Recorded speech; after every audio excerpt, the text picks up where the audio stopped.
Ну, этот эпизод происходил 15 мая на поляне протеста «Красная Горка». 15 числа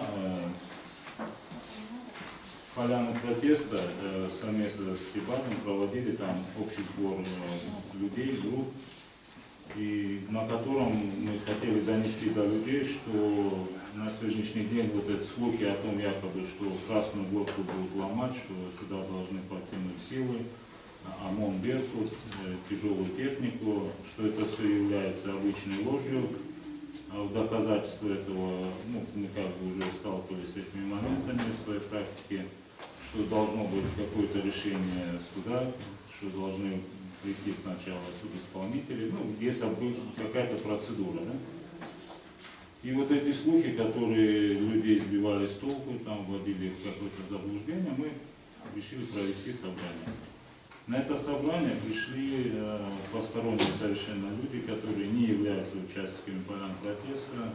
Среди них были участники и члены Меджлиса. И придя на это собрание, они пытались прочитать нам бумагу. То есть вот эта бумага на столе она есть, вы можете ознакомиться. На этой бумаге нет ни одной подписи, ни одного чиновника.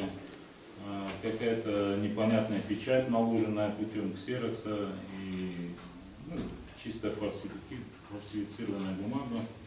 Они пытались нам ее зачитать, вручить людям, напугать людей, что это место надо оставить, что надо уйти отсюда.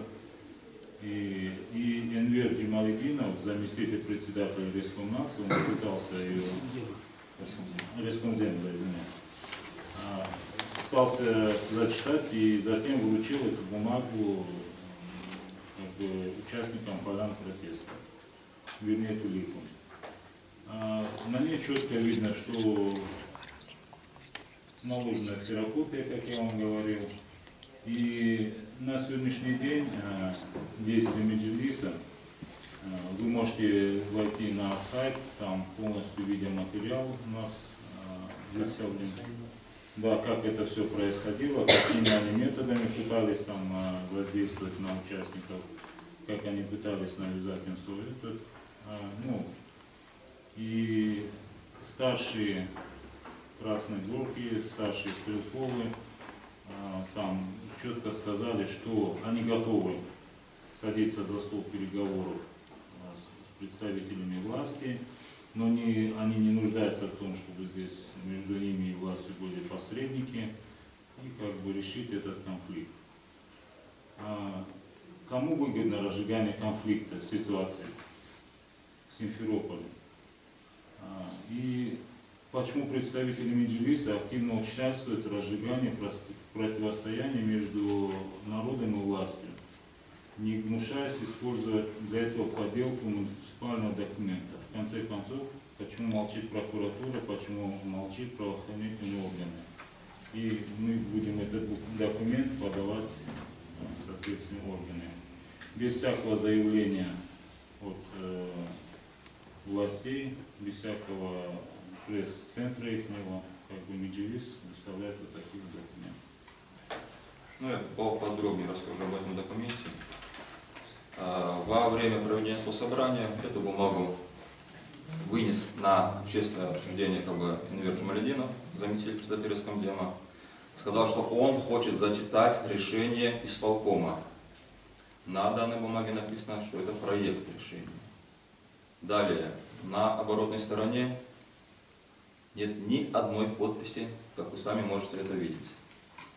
При более детальном рассмотрении, у нас это находится на вот этом сайте, крупненный рисунок, отчетливо видно, что текст идет поверх ксерокопии печати. То есть вначале на чистый лист была скопирована печать, и потом на ней сверху нанесен вот этот текст. И эту бумагу пытались представить как законное, принятое и утвержденное решение исполкома города Симферополя. И на основании этой бумаги людям предлагалось уйти с поляны протеста Красная Горка. Да. Таким образом, народ восстанавливает против власти. Не власть сказала «уходите». Наоборот, Агеев заявил в прессе, что строения на Красной Горке не мешают строительству водокачки и насосной станции.